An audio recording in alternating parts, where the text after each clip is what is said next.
Binadtad ng saksak ang isang babae habang nakasakay sa motor jeep sa Lapu-Lapu, Cebu. Ang sospek, dati raw niyang asawa. Nasa frontline balitang yan si John Aroa.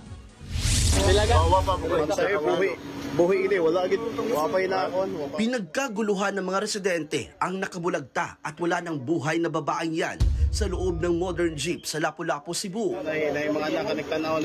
Tadtad siya ng saksak sa katawan. Bago yan, una na siyang nadatnang nakasubsob sa unahang bahagi ng jeep. Kinilala ang 42 anyos na pasaherong si Carmela Mamak ang itinuturong sumaksak sa kanya.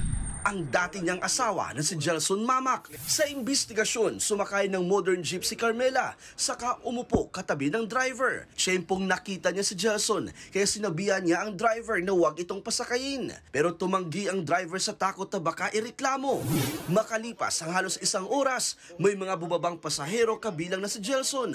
Dito na siya sinaksak ng 8 beses ng biktima. Sumibat ang suspect pagkatapos ng krimen. Nagkagulo at nagunahan naman pababa ang mga pasahero.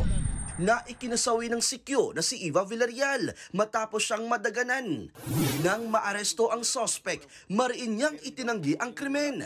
Depensa niya. Sir, wala yung ko, sir. Ako na. Hindi po talaga ako. 12 taon na kaming maghiwalay. Pero yung time na yun, nasa trabaho ako, natutulog.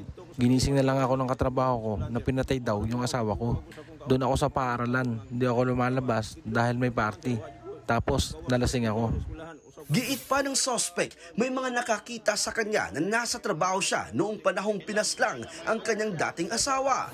Meron din daw mga CCTV footage na nagpapatunay na nasa trabaho siya noon.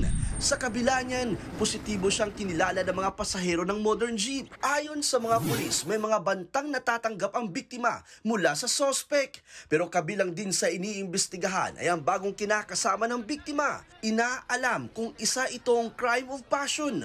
Wala namang na-recover na kutsilyo sa suspect. Ang pamilya ng nadamay na sikyo, hustisya ang isinisigaw. Sakit lang kayo, sir. Kalit lagi siya nawala, sir. Sakitan lang dyan ko kayo, sir. Kato pa dyan kayo na nagpaabot pa dyan ko na may mga pinalit siya, sir, na aron sa sakyanan, sir. Nagbabalita mula sa frontline, John Aroa, News 5. Mga kapatid, Jiggy Manikad po, iba na ang may alam at may pakialam sa panahon ngayon.